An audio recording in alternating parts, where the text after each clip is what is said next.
이번 시간에는 13장 1절, 13장 11장 3절 극좌표에서 이중적분에 대해서 공부를 하겠습니다. 자, 우선 우리가 일변수 함수의 정적분에서 치환적분이라는 걸 배웠었죠. 그것을 확장한 개념이다 이렇게 생각하면 됩니다. 치환적분을 다시 한번 살펴보면 인티그럴 a부터 b까지 fx dx 이렇게 되어 있는 이 적분이 어떤 것을 이렇게 고친 거냐. x라는 이 값이 하나의 함수로 표현되어서 gt 이렇게 표현됐다면, 그렇다면 우리는 이 같은 값이니까 x의 미분 dx는 g't dt 이렇게 되는 걸 알고 있죠. 자, 그렇다면 여기에 인티그럴 fx 대신에 gt 이렇게 되어 있고요. dx 대신에 g't dt 이렇게 되어 있죠. 그럴 때 여기 범위는 이제 t의 범위일 텐데 x가 a다라고 하면 t의 범위는 g 인버스 a 이렇게 되겠죠. 여기는 x가 b라고 하면 t는 x가 b니까 역함수로 g 인버스 b 이런 값을 갖겠죠. 그래서 g 인버스 a라는 것을 알파 이렇게 둘 수도 있고요. g 인버스 b라는 값은 베타 이렇게 두면 t의 범위로 알파부터 베타까지 fgt, g't, dt 이렇게 되어 있는 이 적분을 간단하게 gt라는 이 함수를 x라고 단변수로 치환을 해서 그때 g't dt라는 값을 dx로 바꿔주고 그것을 x의 범위로 바꿔주면 여기 복잡해 보이는 이 적분이 이렇게 계산하기 편한 이런 적분과 같다라는 것을 알 수 있어요. 그렇죠? 자, 이렇게 하는 것을 우리가 치환적분이다라고 불렀습니다. 그 치환적분을 이제 이변수 함수의 중적분에도 응용해 보려고 하는 겁니다. 그래서 그렇게 되는 것을 이 확장한 개념을 우리는 변수 변환이다 이렇게 불러요. 이변수 함수 이상 뒤에 가서 이제 삼변수 함수의 삼중적분도 배울 텐데 삼변수 함수의 삼중적분에서도 좌표를 이용해서 변수 변환을 공부를 할 겁니다. 치환적분의 개념을 중적분, 삼중적분에 적용한 것이 변수 변환이다. 이런 얘기입니다. 자, 그렇다면 변수 변환하는 것을 소개를 할게요. 예를 들어서 우리가 이런 중적분을 계산하려고 합니다. 더블 인티그럴 d 위에서 fxy, dx, dy 이런 값을 계산하려고 해요.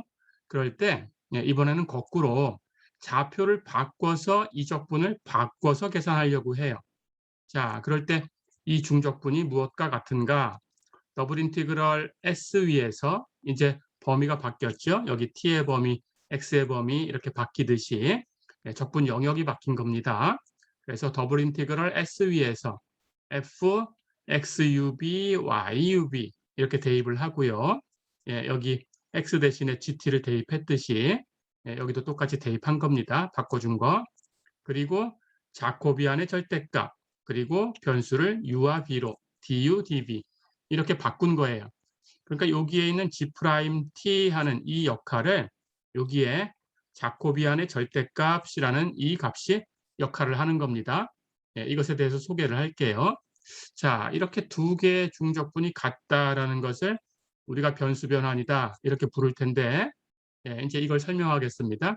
변수 변환이 이렇게 있으려면 우리 여기서 x가 gt와 같다 이렇게 얘기하듯이 s라는 이 평면 영역에서 b라는 원래 있던 xy 평면 영역으로 이렇게 가는 변환이 존재해야 됩니다. 자, 그래서 s에서 d로 가는 변환, 그 변환을 t라고 쓸게요. 트랜스포메이션이라는 뜻으로 쓴 겁니다. 그냥 변환 이렇게 생각하면 되고요. 어떤 함수다 이렇게 생각하면 됩니다. 그 변환 t는 당연히 x하고 y가 u와 b로 표현되는 방법이에요. 그래서 x는 x의 함수로 xub, y는 y의 함수로 yub 이렇게 표현됐다라고 가정을 하겠습니다. 자, 그럴 때 이런 변환이 이런 변환이 하나 있어야 되고 이 변환이 미분 가능하다라고 가정을 할 거예요. 그래서 미분 가능하다라고 가정을 하고 자코비안 J라고 쓸 겁니다. 자코비안이라는 값은 이렇게 계산하는 것이 규칙입니다. 그때 이 자코비안을 가지고 이렇게 바꿔주시면 돼요. 더블 인티그럴 dv에서 fxy dx dy 이것은 이 변환의 식 x 대신에 xub 대입해주고 y 대신에 yub 이 변환의 식을 대입해주고 그러면 이 f라는 이 함수에 의해서 x하고 y로 표현됐던 값이 u하고 v로 표현되겠죠. 여긴 바꾼 거예요. 그리고 여기 g'' t 역할을 하는 자코비안의 절대값 곱해주고 du, dv 이제 변수를 u와 v를 가지고 중적분을 해주면 됩니다. s라는 영역에서 이렇게 하는 것을 변수 변환이다라고 불러요. 자, 그럼 자코비안 만드는 법만 다시 한번 설명을 해보겠습니다. 자코비안은 변수 두 개짜리, 즉 이중적분에서는 이렇게 2차 행렬식으로 표현되고요. 앞에서 행렬식을 배웠죠. 뒤에 가서 3변수 함수에 대해서도 똑같이 할 텐데 3변수 함수에 대해서는 3차 행렬식으로 이렇게 만들어주면 됩니다. 그 방식을 설명을 할게요. 기존에 있던 변수가 x와 y죠. 그 변수를 행으로 써주시면 돼요. 1행에 x에 관한 것, 2행에는 y에 관한 것. 열은 새로 바꾸려는 변수 u하고 v라고 썼습니다. 그 새로 바꾸려는 변수로 편미분하는 과정을 써주면 돼요. 1열은 u로 편미분하는 과정, 2열은 v로 편미분하는 과정 이렇게 써주면 됩니다. 그러니까 이걸 적용하면 1행 1열은 x를 u로 편미분해서 라운드 u분의 라운드 x라는 값을 갖다 쓰면 되고요. 1행 2열은 x를 v로 편미분해서 라운드 v분의 라운드 x를 써주면 되고요. 2행 1열은 y를 u로 편미분해서 써주면 되고요. 2행 2열은 y를 v로 편미분해서 써주면 됩니다. 어렵지 않죠? 이것의 행렬식을 계산하면 되고요. 그 행렬식을 계산해서 절대값을 갖다 써주면 됩니다. 어렵지 않겠죠? 이렇게 하는 것을 변수 변환이다 이렇게 불러요. 자, 그럼 이걸 가지고 이제 우리가 극좌표를 배웠으니까 중적분을 극좌표를 이용해서 바꿔보겠습니다.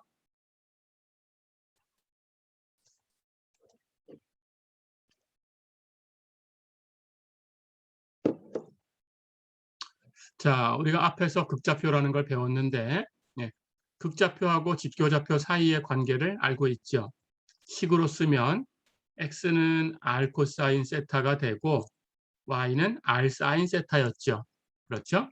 자, 그렇다면 자코비안을 만들어 볼까요? 자코비안은 원래 있던 변수 x와 y를 행으로 써주고 새로운 변수 r과 세타로 바꿀 거니까 1열은 r로 편미분하는 과정, 2열은 세타로 편미분하는 과정을 써주면 됩니다. 자, 그렇다면 1행 1열은 x를 r로 편미분할 거니까 r 코사인 세타를 r로 편미분할 때는 r만 변수, 그렇다면 r로 편미분하면 결과가 코사인 세타죠. 1행 2열은 x를 세타로 편미분할 거니까 r 코사인 세타를 세타로 편미분하면 마이너스 r 사인 세타. 그렇죠? 2행 1열은 y를 r로 편미분합니다. r 사인 세타를 r로 편미분하면 사인 세타. 그렇죠? 2행 2열은 y를 세타로 편미분합니다. r 사인 세타를 세타로 편미분하면 r 코사인 세타. 어렵지 않죠? 행렬식을 계산하면 이렇게 곱해서 r 코사인 제곱 세타. 이렇게 곱한 것을 빼줄 거니까 마이너스 플러스로 바뀌고 플러스 r 사인 제곱 세타. 그렇죠? r로 묶어내면 코사인 제곱 사인 제곱 더한 값은 1이니까 r 곱하기 1, r이죠. 그렇죠?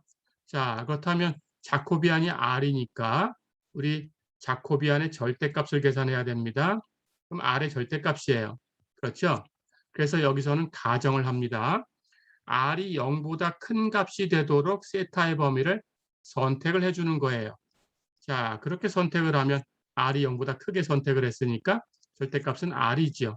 그렇죠? 그래서 자코비안의 절대값을 R이라고 쓸 수 있어요. 어렵지 않죠?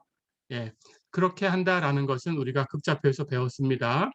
R이 플러스가 되게 세타를 결정할 거니까 X축 양의 방향은 세타가 0이다. 이렇게만 쓰면 되겠죠. 그래야 R이 플러스.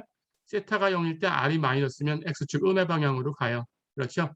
그러니까 세타가 0인 것 하는 것은 X축 양의 방향만 이렇게 해당한다라고 생각하면 R이 플러스가 됩니다. 그렇죠? 마찬가지로 Y축 양의 방향은 세타가 2분의 파이라고 설정을 하면 R이 플러스가 되죠. 그렇죠? 예, 세타가 2분의 파이라는 것이 여기 Y축 음의 방향 아래쪽도 해당이 되는데 이 아래쪽은 예, 세타를 2분의 파이로 표현하려고 하면 R이 음수가 돼야 되죠. 그렇죠? 그러니까 R을 플러스로 쓸 거니까 세타가 2분의 파이다라는 것은 여기 Y축 양의 방향, 여기 위쪽만 해당돼요. 그렇죠? 그렇게 결정해 주시면 됩니다. 자, 그래서 R이 이제 플러스가 되게 결정을 했으니까 자코비안 절대값은 R. 그렇죠? 그렇다면 우리가 직교좌표를 가지고 이중적분 더블 인티그럴 d 위에서 fxy dx dy 이걸 계산하는데 변수 변환을 통해서 극좌표로 바꿀 수가 있어요.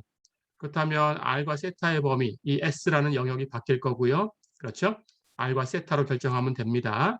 자, 그러면 여기 있는 함수는 x 대신에 r 코사인 세타라고 바꿔주고 y 대신에 r 사인 세타라고 바꿔주면 되겠죠. 그러면 r과 세타로 표현될 거고요. 그렇죠? 자코비안의 절대값, 예, r의 절대값 하는 건데 금방 r이 0보다 크게 선택을 하면 r의 절대값은 r이라고 써도 돼요. 그렇죠? 그래서 r이 된 거고요. dr d 세타 이렇게 해주면 되죠. 어렵지 않죠? 예, 이렇게 바꾸시면 됩니다. 그래서 결론 더블 인티그럴 d 위에서 fxy dx dy는 극좌표를 사용하면 더블 인티그럴 s 위에서 즉 r과 세타의 범위로 바뀐 그 영역 s 위에서 f r 코사인 세타 r 사인 세타 그리고 자코비안 절대값 r 하나 곱해주고 dr d 세타 이렇게 계산된다. 어렵지 않죠? 자, 그래서 극좌표로 바꿀 때는 예, 이 순서를 바꿔보는 것도 시도를 할 수 있겠지만 그럼 어려워져요. 예, 그래서 항상 습관적으로 세타를 바깥쪽에 두세요. 세타를 바깥쪽에 두시고 계산을 하세요. r을 안쪽에 두세요. 예, 이렇게 설정을 하는 것이 쉽게 계산할 수 있는 방법입니다. 순서 바꿀 수 있어요. 바꿀 수 있는데 바꾸면 예, 그 바꾼 만큼 그걸 정교하게 여러분들이 계산을 해줘야 돼요. 그래서 어려워질 수가 있으니까 바꾸지 마시고 예, 바꿀 수는 있는 거지만 바꾸지 마시고 예, 세타를 바깥쪽에 두고 계산하는 것이 쉽다. 이렇게 기억해 주시면 됩니다.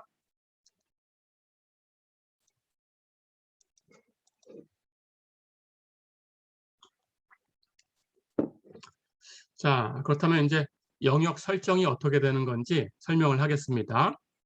자, 우선 첫 번째로 장방형 영역이 있어요. 예, 장방형 영역은 직교좌표를 사용했을 때에는 직사각형 영역이라고 했던 거죠. 그렇죠? 하지만 직교좌표가 아니고 이제 극좌표를 쓸 거니까 직사각형 모양의 영역은 아닙니다. 그래서 장방형이라는 것이 이제 확장된 개념으로 사용돼야 되는데 그럼 어떤 것인지 설명을 할게요. 직사각형 영역 할 때 우리가 직교좌표에서 사용했던 것은 직사각형 영역을 살펴보시면 자 이렇게 그 변이 x축, y축하고 나란한 직사각형만 우리가 직사각형 영역이다라고 불렀어요.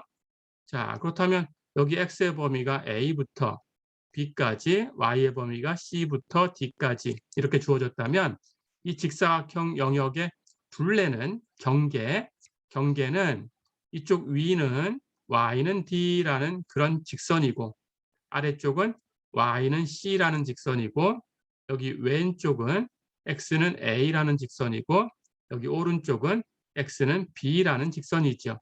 그러니까 좌표 x하고 y가 두 개 있을 때 x가 상수 이렇게 주어지는 곡선이 두 개, y가 상수라고 주어지는 곡선이 두 개.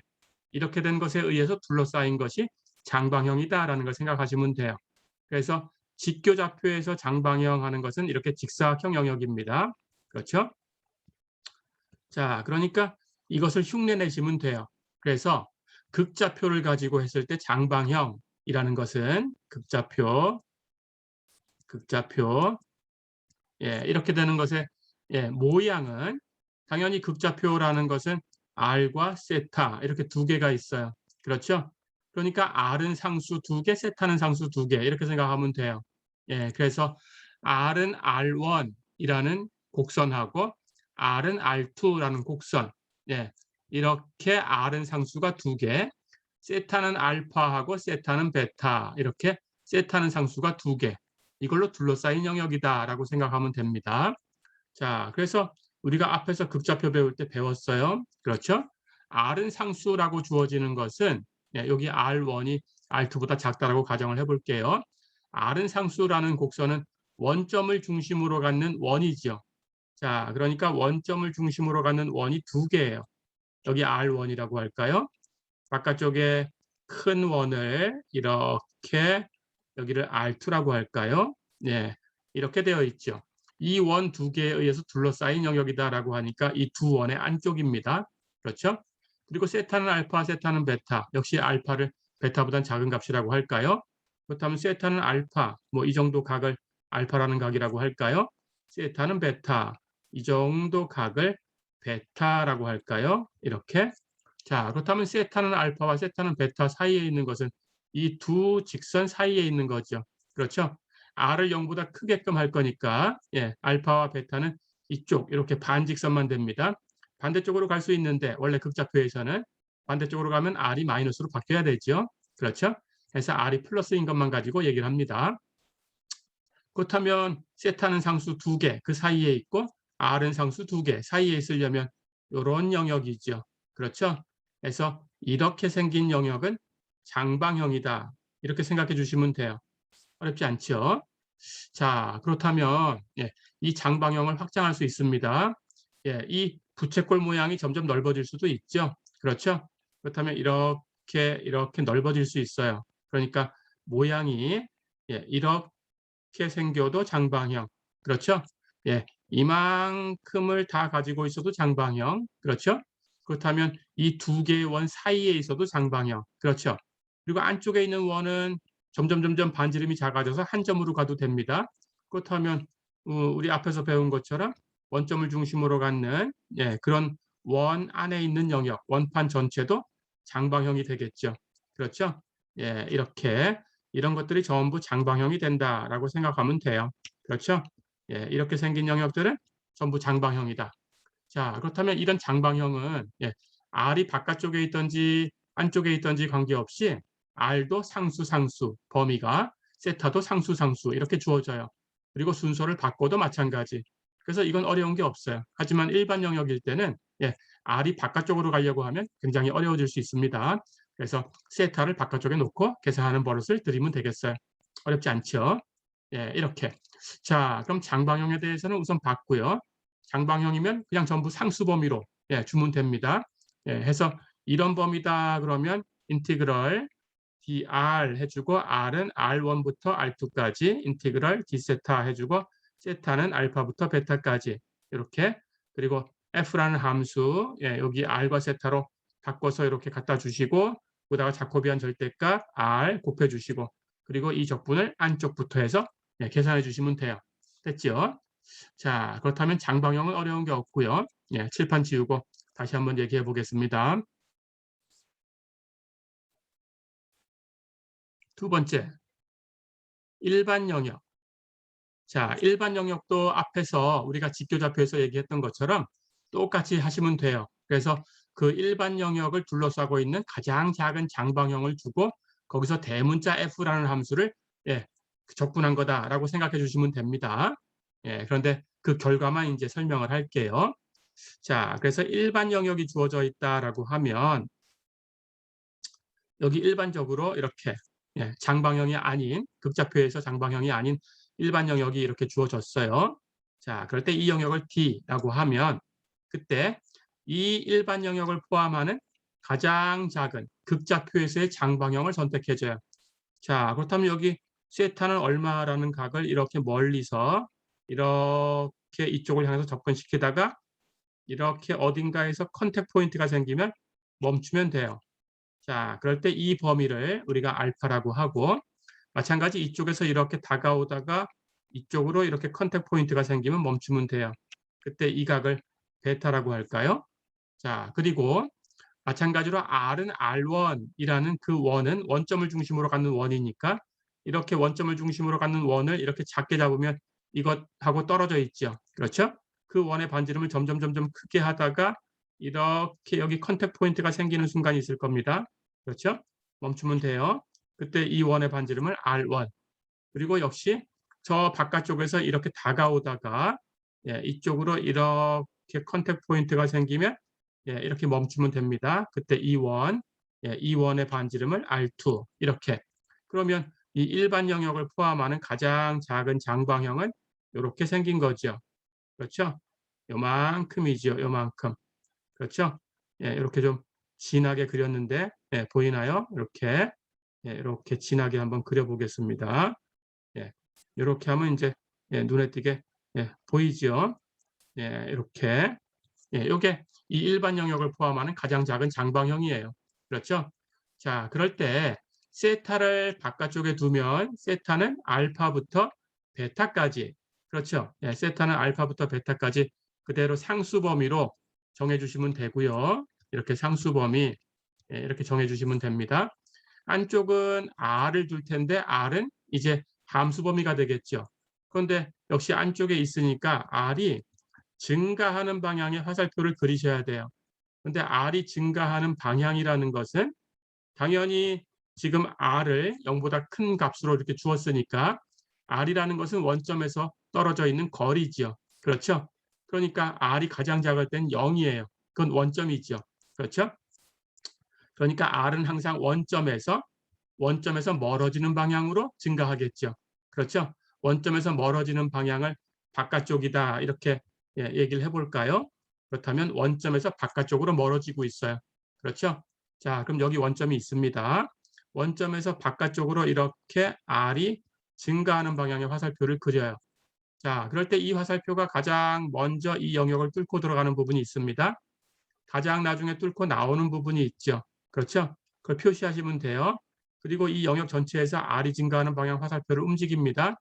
그럼 가장 먼저 영역을 뚫고 들어가는 부분이 움직이고 가장 나중에 영역을 뚫고 나오는 부분도 움직이죠. 그렇죠? 이렇게 움직이면 가장 먼저가 여기, 가장 나중이 여기. 그렇죠? 그렇다면 가장 먼저 뚫고 들어가는 부분이 움직이면서 만드는 곡선. 여기 세타는 베타가 컨택하는 컨택 포인트, 여기 세타는 알파가 컨택하는 컨택 포인트. 그럼 이 컨택 포인트에서 이 컨택 포인트까지 이쪽 원점에 가까운 쪽. 그렇죠? 원점에 가까운 쪽 경계가 되는 곡선이 있죠. 그렇죠? 그 곡선을 phi1 세타, R은 phi1 세타다. 이렇게 식을 줄 수 있어요. 그렇죠? 그렇다면 항상 R은 phi1 세타부터 가는 거예요. 그렇죠? 가장 나중에 뚫고 나오는 부분이 움직이면서 만드는 곡선. 여기 이렇게 꼬불꼬불하게 그려볼까요? 역시 여기 컨택 포인트부터 여기 컨택 포인트까지 원점에서 먼 쪽에 이 경계가 되는 곡선이 있죠. 그렇죠? 이 경계가 되는 곡선의 식을 R은 phi 2 세타 이렇게 설정할 수 있겠죠. 그러니까 이 곡선의 식을 구하셔야 돼요. 극방정식으로 구하셔야 되죠. 그렇죠? 자, 그렇게 결정하면 R의 범위는 phi 1 세타에서 phi 2 세타까지 결정이 됩니다. 어렵지 않죠? 이렇게 범위 설정하시면 돼요. 그리고 식에서 x는 전부 r 코사인 세타라고 바꿔주시고 y는 전부 r 사인 세타라고 바꿔주시고 그렇게 만든 식에다가 자코비안의 절대값 r을 하나 더 곱해주시고 그렇죠? 그리고 이 범위에서 적분을 하시면 됩니다. 그래서 순서대로 이렇게 설정하고 안쪽 r로 적분하고 결과를 내시고 그 결과를 바깥쪽 세타로 알파부터 베타까지 적분하시면 되겠어요. 어렵지 않죠? 이렇게 극좌표로 바꿔서 연습을 해봤습니다.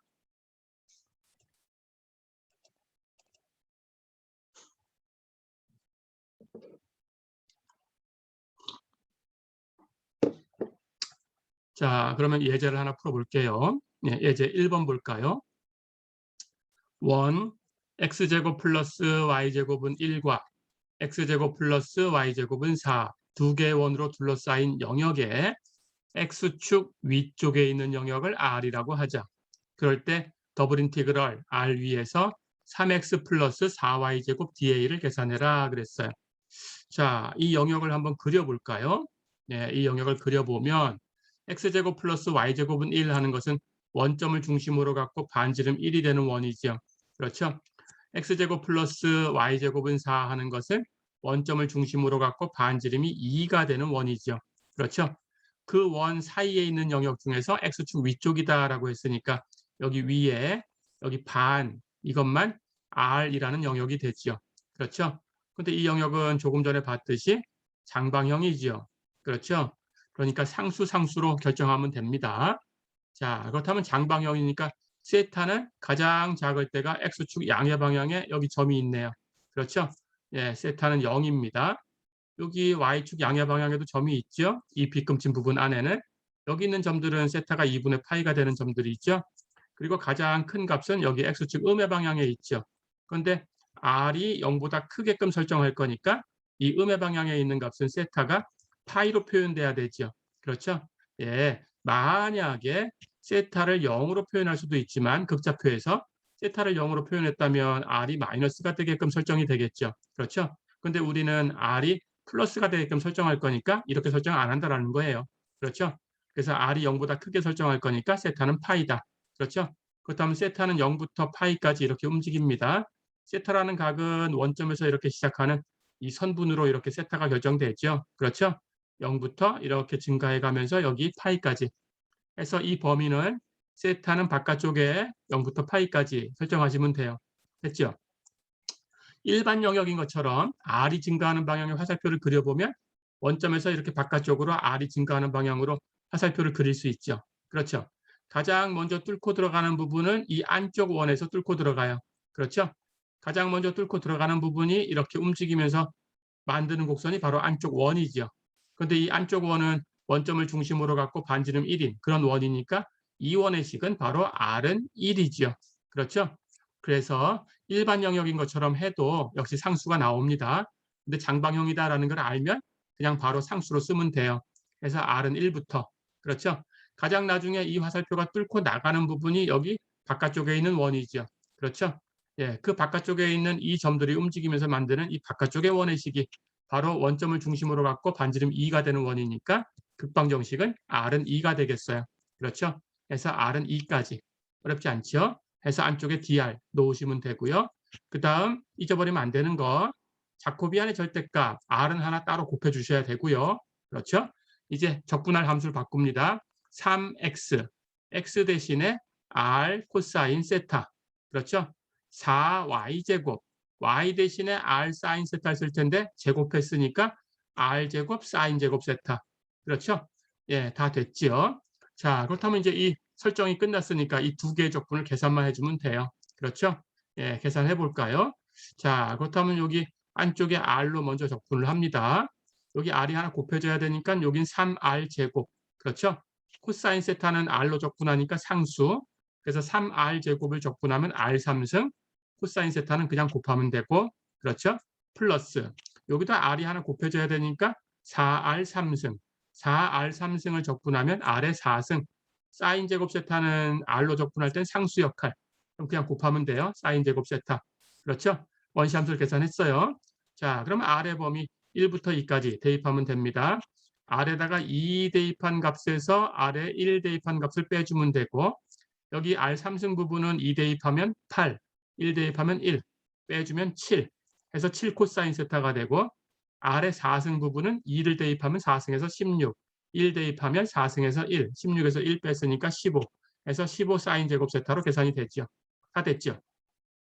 자, 그럼 이제 바깥쪽 세타로 적분하면 됩니다. 이 플러스로 표현됐으니까 이걸 두 개 적분으로 나눌 수 있어요. 앞에 있는 것은 상수 7은 나가고 인티그럴 0부터 파이까지 코사인 세타 d세타. 뒤에 있는 것도 상수 15는 나가고 인티그럴 0부터 파이까지 사인 제곱 세타 d세타. 그렇죠? 자, 그런데 0에서 파이까지 코사인 세타를 적분하는 것은 인티그럴 0부터 2분의 파이까지 코사인 세타 d세타하고 플러스 인티그럴 2분의 파이부터 파이까지 코사인 세타 d세타. 그렇죠? 0부터 2분의 파이까지 이 특별한 구간은 공식으로 알죠. 코사인의 1승을 적분했으니까 이건 1이고요. 그렇죠? 이 바깥쪽은 2분의 파이부터 파이까지라는 것은 코사인이 이렇게 생겼어요. 그렇죠? 이 모양하고 이 모양이 똑같죠? 예, 같은 넓이를 갖는데 이쪽은 마이너스로 표현돼야 되는 거니까 코사인이 음수기 때문에 그렇다면 넓이에다가 마이너스를 곱해서 값이 마이너스 1이 되죠. 그렇죠? 예, 이쪽은 적분하면 플러스 1, 이쪽은 마이너스 1. 그렇죠? 그래서 2분의 파이부터 파이까지 코사인 세타를 적분한 것은 마이너스 1. 그럼 두 개를 더하면 0이죠. 그렇죠? 해서 7 곱해도 0이니까 앞쪽 적분은 사라졌어요. 됐죠? 자, 그런데 여기 0부터 파이까지 사인 제곱 세타라는 것은 사인 제곱 0부터 파이까지 제곱을 안 해도 사실은 사인은 0부터 파이까지 이렇게 대칭인 모양을 가지고 있죠. 2분의 파이를 중심으로. 그렇죠? 그래서 이쪽 적분을 해서 2배 하면 됩니다. 제곱해도 똑같아요. 그렇죠? 예, 플러스 부호로 똑같이 계산이 되니까. 자, 그렇다면 0부터 파이까지 사인 제곱 세타 하는 것은 2 곱하기 0부터 2분의 파이까지 사인 제곱 세타 d세타. 그렇죠? 그럼 2를 곱했으니까 15하고 2 곱해서 30.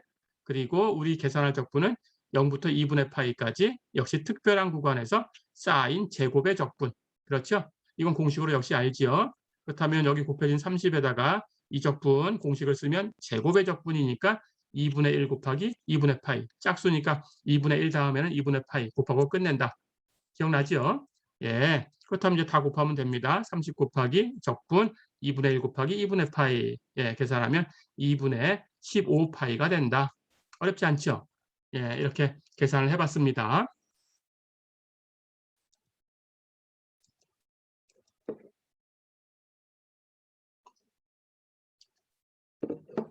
자, 예제 하나 더 풀어보겠습니다. 예제 2번 볼까요? 평면 Z는 0과 포물면 Z는 1-x제곱 마이너스 y제곱 이걸로 둘러싸인 입체의 부피를 구해라 그랬어요. 예, 이 포물면은 크게 타원 포물면이다라는 걸 우리가 앞에서 등위 곡선 가지고 연습을 해봤죠. 예, Z의 값은 가장 클 때 1이고요. 그렇죠? 예, XY 평면하고 어디서 만나나 그려내면 됩니다. Z에다 0을 대입하면 되겠죠? Z에 0 대입하면 1-x제곱 마이너스 y제곱이 0이니까 x제곱 플러스 y제곱은 1 하는 이런 원의 식을 얻을 수 있죠. 그렇죠? 그래서 xy 평면에서는 이렇게 원으로 만나요. 그렇죠? 예, 그렇게 놓으시면 됩니다. 자, 그렇다면 이 그래프를 그릴 수 있죠. 이렇게 3차원 공간에다가 이 공면을 가지고 둘러싼 영역을 그려보겠습니다. Z는 0 하는 것은 XY 평면이고요. 그렇죠? XY 평면 이렇게 있고요. Z는 0. 예, XY 평면하고 이 타원 포물면 가장 클 때 값이 1이고 아래쪽으로 이렇게 벌어져 있는 포물면이죠. 그렇죠? 그때 XY 평면하고 이렇게 만나는 곳, 이 만나는 곳이 원점을 중심으로 갖는 반지름이 1인 원이었어요. 그러니까 여기 x의 값이 1, 여기 y의 값이 1이겠죠. 그렇죠? 그렇다면 이 타원 포물면하고 x축에 의해서, xy 평면에 의해서 둘러싸인 영역은 요만큼이죠. 입체가. 그렇죠? 그렇다면 이 입체의 부피를 구해라 그랬으니까 당연히 이 공면은 xy 평면 위에 있으니까 여기는 z의 값이 0보다 큰 쪽이에요. 그렇죠? 그렇다면 이 공면을 xy 평면에다가 수직 사용합니다. 수직 사용하면 이 원판에 다 떨어지죠. 그렇죠? 이 원판에 다 떨어지니까 이 원판 위에서 이 공면의 식을 적분해주면 부피가 돼요. 그렇죠? 그게 앞에서 배운 겁니다. 자, 그렇다면 이 영역을 R이라고 할까요? 그렇다면 우리 부피는 더블 인티그럴 R 위에서 이 공면의 식, Z는 1-x제곱 마이너스 y제곱입니다. 1-x제곱 마이너스 y제곱 이 식을 적분해주면 되죠. 그렇죠? 자, 그럼 이제 적분하면 되는데 봤듯이 금방 이 적분 영역이라는 것이 원판이에요. 그렇죠? 해서 극좌표를 써주면 이것은 원점을 중심으로 갖는 원판이니까 장방형입니다. 그렇죠? 우리 앞에서 극좌표를 배웠지만 이 원점을 중심으로 갖지 않을 때에는 이렇게 장방형이 아니다라는 것도 기억해 두셔야 돼요. 그래서 장방형인가 아닌가 확인할 때는 주의하셔야 됩니다. 항상 원판인데 원점을 중심으로 갖고 있다. 그런 걸 가지고 둘러싼 영역이다. 그러면 장방형. 그렇지 않으면 아닐 수 있습니다. 그렇게 보시면 됩니다. 자, 그럼 극좌표를 썼을 때 장방형이니까 당연히 범위가 상수상수로 결정이 돼요. 그러니까 극좌표를 쓰는 것이 제일 쉽죠. 그렇죠. 그래서 극좌표를 사용할 겁니다. 자, 그렇다면 극좌표를 사용해 볼까요? 세타를 습관적으로 바깥쪽에 두시고요. 그렇다면 세타라는 것은 이렇게 한 바퀴 돌았으니까 0부터 2파이까지. 그렇죠? 그리고 r을 안쪽에 두시고요. 그렇다면 장방형이니까 이렇게 r이 증가하는 방향 화살표를 그려보면 원점부터니까 r은 0부터. 그렇죠? 모든 화살표가 원점에서 시작해요. 0부터. 그렇죠? 가장 나중에 뚫고 나가는 부분은 이 바깥쪽에 경계가 되는 원이죠. 원점을 중심으로 갖고 반지름 1인 원이니까 식은 r은 1. 그렇죠? 그래서 r은 1까지. 어렵지 않죠? 자코비안의 절대값 r 하나 더 곱하는 거 잊지 마시고요. 자, 그 다음 우리 함수를 이제 극좌표로 바꿔줍니다.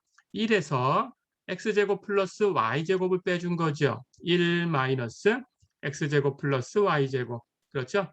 그런데 극방정식을 이용하면 x는 r 코사인 세타, y는 r 사인 세타니까 제곱 제곱해서 더하면 이 값은 r 제곱이죠. 그렇죠? 그래서 극방정식으로 표현하면 이 식은 1 마이너스 r 제곱가 됐죠. 자, 그렇다면 계산할 텐데 여기 적분하려는 이 함수를 보니까 전부 r만 가지고 표현됐어요. 세타는 없어요. 그렇죠? 그렇다면 이 중적분은 앞에서 연습한 대로 r만 가지고 되어 있는 것은 r로 적분하고 나머지는 세타로 적분해서 두 개 곱하면 되죠. 그렇죠? 근데 세타로 표현된 건 이거 다 치우면 1밖에 없으니까 예, r로 적분하는 거 인티그럴 0부터 1까지 1 마이너스 r제곱 곱하기 r dr 이것하고 나머지는 1 인티그럴 0부터 2파이까지 d세타 하고 두 적분을 계산해서 곱하면 돼요. 그렇죠? 자, 그럼 이쪽 적분은 1을 정적분했으니까 구간의 길이 0부터 2파이까지니까 길이는 2파이 바로 계산이 되고요. 이 적분은 이렇게 곱하면 r을 적분하면 2분의 r제곱, 이렇게 곱하면 r3승을 r로 적분하면 4분의 r4승. 그렇죠? 그래서 원시함수 가지고 r은 0부터 1까지 대입해주면 되겠죠? 자, 그럼 이쪽에 있는 2파이 곱해졌고요. 이 계산 이렇게 계산될 텐데 r에다가 1 대입한 값에서 r에 0 대입한 값을 빼줄 텐데 0 대입하면 제곱도 4승도 0이니까 다 0이죠. 그렇죠? 그럼 1 대입한 것만 계산하면 여긴 제곱도 4승도 1이 될 테니까 여기 앞에 곱해진 개수만 2분의 1 마이너스 4분의 1. 그렇죠? 계산하면 4분의 1이죠. 그래서 4분의 1하고 2분의 파이를 곱했으니까 답은 2분의 파이다. 어렵지 않죠? 예, 이렇게 하시면 되겠습니다.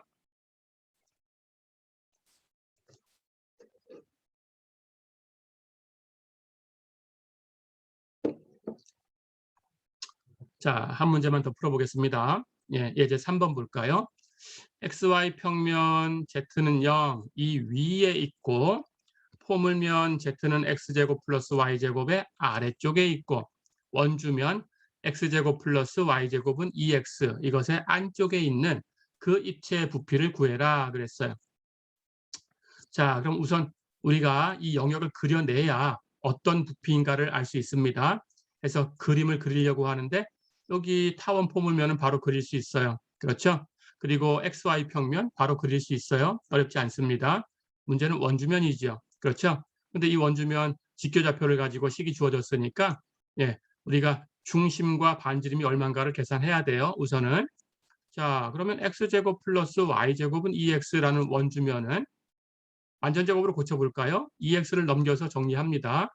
그럼 x제곱 마이너스 2x가 되니까 x 마이너스 1의 제곱이 돼야 되고 x 마이너스 1의 제곱을 계산하면 x제곱이 있고 마이너스 2x가 있고 1이 더 있어요. 그러니까 넘겨서 정리하면 이쪽에 1이 더 있으니까 오른쪽에 1을 더해줘야 x 마이너스 1의 제곱하고 같아요. 그렇죠? 그럼 나머지는 y제곱이니까 결국은 정리하면 x 마이너스 1의 제곱 플러스 y제곱은 1. 이렇게 되는 예, 원기둥이 만들어진 거죠. 그렇죠? 근데 이 원기둥을 만드는 그 베이스가 되는 원판도 이 같은 식을 가질 테니까 XY 평면에서 그걸 가지고 중심과 반지름을 계산하면 여기 중심 X에서 1을 뺐으니까 X좌표는 1이고요. Y에서는 0을 뺐으니까 중심의 Y좌표는 0이고요. 그래서 1,0을 중심으로 하는 원이죠. 그렇죠? 그리고 여긴 1의 제곱이니까 반지름은 1이 되겠죠. 그렇죠? 예, 이렇게. 자, 그렇다면 이 원판을 이제 그릴 수 있습니다. 자, 그려볼까요?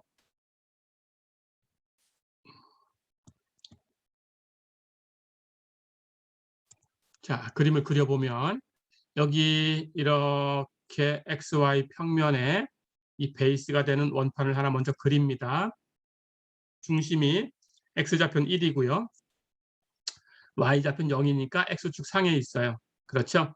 그리고 반지름이 1이니까 여기 중심에서 이 오른쪽으로 끝에까지 가면 2. 그렇죠? 그리고 반지름 1이니까 여기 원점을 지나가야 돼요. 그렇죠? 해서 이렇게 원판이 하나 이렇게 만들어집니다. 그렇죠? 예, 그렇다면 이 원판이 이제 Z축 방향으로 한번 쭉 스위프아웃, 쭉 쓸어내면 기둥이 하나 만들어지겠죠. 그렇죠? 예, 이렇게 기둥이 하나 만들어집니다. 원기둥이. 예, 이렇게 원기둥이 만들어졌어요. 그럴 때 이 원기둥 안쪽에 있다라고 한 거예요. 그렇죠? 그리고 XY 평면 위에 있고 이 포물면 아래에 있다라고 했는데 Z는 X제곱 플러스 Y제곱은 여기 원점을 지나가는 이렇게 생긴 포물면이죠. 그렇죠? 예, 이렇게 생겼습니다. 예, 이것이 Z는 X제곱 플러스 Y제곱. 그렇죠? 그렇다면 이 포물면 아래에 있으면서 아래쪽에 있어야 돼요. 그렇죠? XY 평면 위에 있으면서 그렇죠? 그리고 이 원기둥 안에 있어야 되니까 예, 이런 영역이죠. 여기 이만큼. 그렇죠? 예, 이만큼이 되는 거예요. 여기 이렇게 포물면을 이렇게 자르고 나가겠죠. 그렇죠? 자, 그럼 이것의 부피를 구해라라는 거니까 당연히 이 위쪽 부분은 XY 평면 위에 있으니까 이 식은, 이 공면의 식은 0보다 큰 쪽이에요. 그렇죠? 그렇다면 이 영역에서 이 공면을 수직 사용시킨 이 영역, 이 공면을 여기에 해당하는 이 공면을 이렇게 XY 평면에 수직 사용하면 여기는 요 원판에 다 떨어집니다. 그렇죠? 이 원판에 다 떨어져요.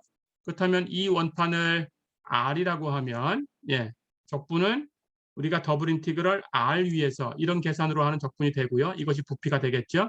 그렇죠? 이 공면의 식을 적분할 텐데 그 공면의 식이 x제곱 플러스 y제곱이에요. 그렇죠? x제곱 플러스 y제곱을 dA 이렇게 중적분해 주면 됩니다. 이게 부피가 되죠. 그렇죠? 자, 그런데 이 모양을 보면 여기 원판도 이렇게 x축이 딱 절반을 가르고 있죠. 그렇죠? 예, 여기 x제곱 플러스 z는 x제곱 플러스 y제곱으로 표현되는 이 포물면도 당연히 x축을 가지고 이렇게 여기 중심을 볼까요? 예, x축을 가지고 이렇게 x축 방향으로 이렇게 가면 예, 이쪽하고 이쪽하고 이렇게 반을 가르고 있죠. 그렇죠? 그러니까 x축을 중심으로 해서 반 나눠집니다. 그렇죠? 자, 그렇다면 여기 x축 위에 있는 여기 y축 방향을 위라고 표현했어요. 이렇게 이쪽은 x축 아래가 되고요. xy 평면을 중심으로 보면 그렇죠? 예, 여기 x축을 중심으로 이 위에 있는 반쪽 예, 여기를 r 바라는 영역이라고 할까요? 그렇다면 이 부피는 반만 계산해서 2배 하면 되겠죠. 더블 인티그럴 r 바에서 x제곱 플러스 y제곱 dA 해서 2배. 그렇죠? 예, 이렇게 설정하시면 됩니다. 자, 그래서 우리는 이 적분을 계산할 텐데, 예, 이제 이것을 극좌표를 사용할 거예요.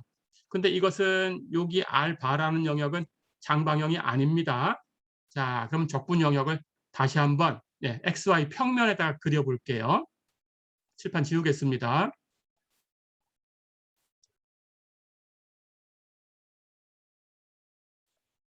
자, 그렇다면 적분 영역이 어떻게 만들어졌냐? 예, 적분 영역.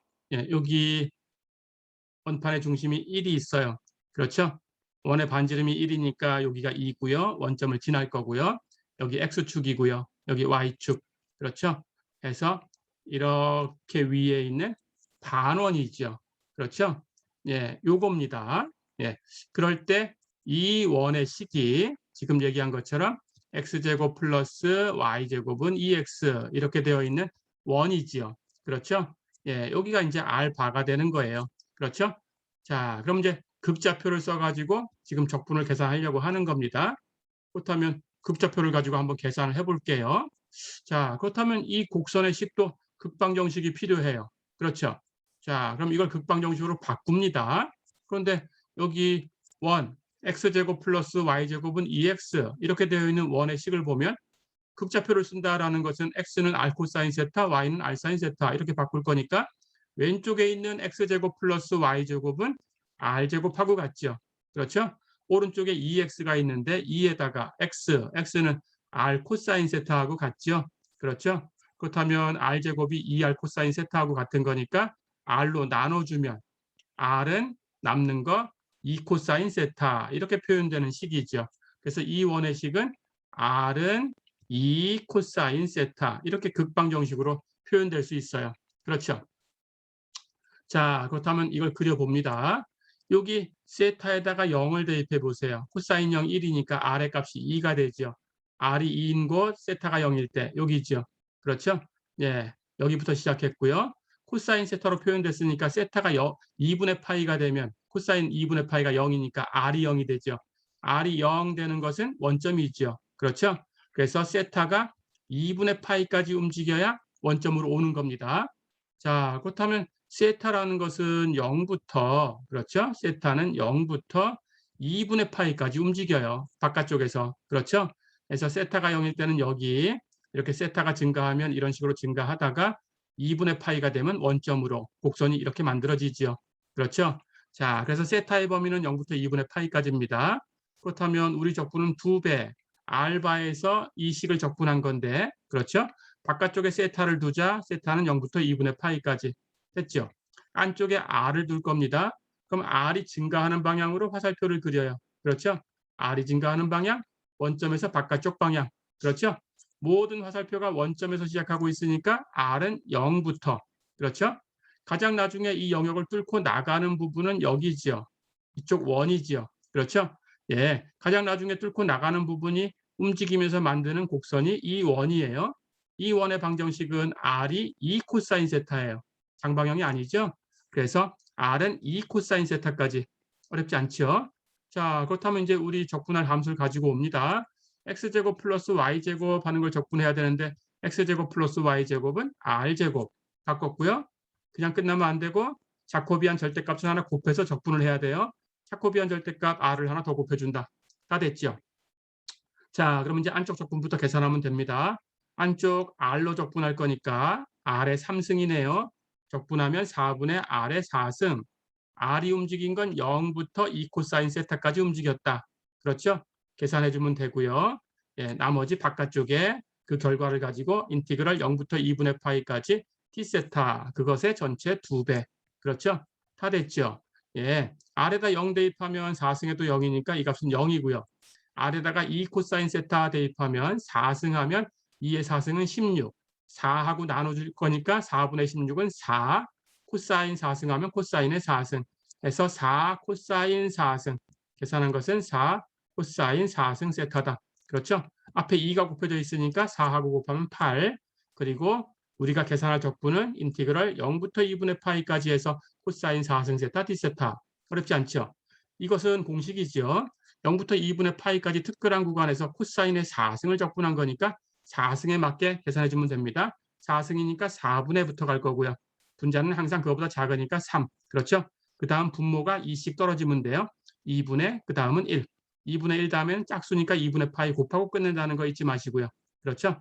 그래서 앞에 8이 곱해지니까 이 값은 8 곱하기 4분의 3 곱하기 2분의 1 곱하기 2분의 파이다. 그렇죠? 예, 이렇게 약분하고 치우면 2분의 3파이가 되네요.